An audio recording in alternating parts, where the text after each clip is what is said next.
Hello hello ဒီနေ့တော့အမတော့ဒီမှာငါတက်တာချက်မယ်ဒါတို့အစာပလာကိုအရင်လော်မယ်လော်ပြီးအနစ်လုပ်ပြီးတော့ဆက်လေးဒီဟာဟင်းတစ်ခွက်ထွက်အောင်လုပ်မယ်နော်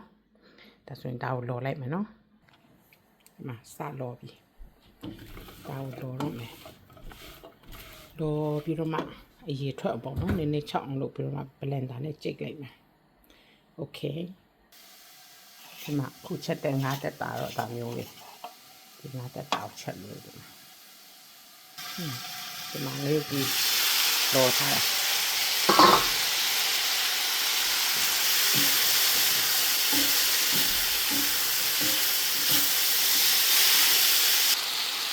ကဲဒီလိုနေထားဆွင်ရပြီဒါကိုစနေချက်တယ်ပဲဒီမှာ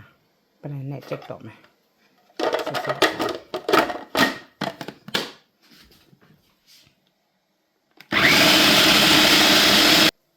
ကဲရပြီတလောက်ဆိုဒါကိုတေးဦးမှာစီနေနေထည့်ပြီးပြန်ကြော်လိုက်မယ်နော်တဲ့ဖိစားမင်းရောရန်တဲ့ဆိုမိဒီဆိုစစ်ထားဟောင်းပြန်ကြော်လိုက်တာဒီဆက်ကောင်းဆုံးရောဒီလိုနေနေနော်ံပြရင်းနေထည့်မယ်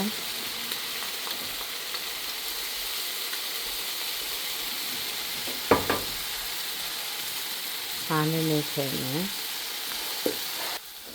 ရုပ်ကောင်းမှုနေနေထည့်မယ်ဟောအယောင်တင်မို့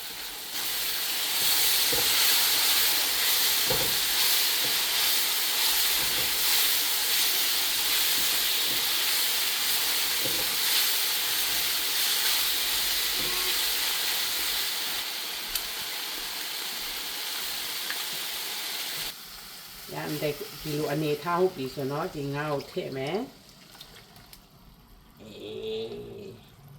ဒီမီဒီနဲ့ချက်မယ်ဒါကောပြီးရှေကောင်းဆက်လေးနန်းနန်းပြင်ထည့်ပြီး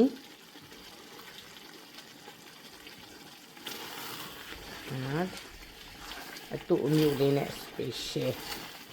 အတီးအရွက်အတူအမျိုးလေးနဲ့ဆိုရင်ရမ်းမိုက်သွားပြီ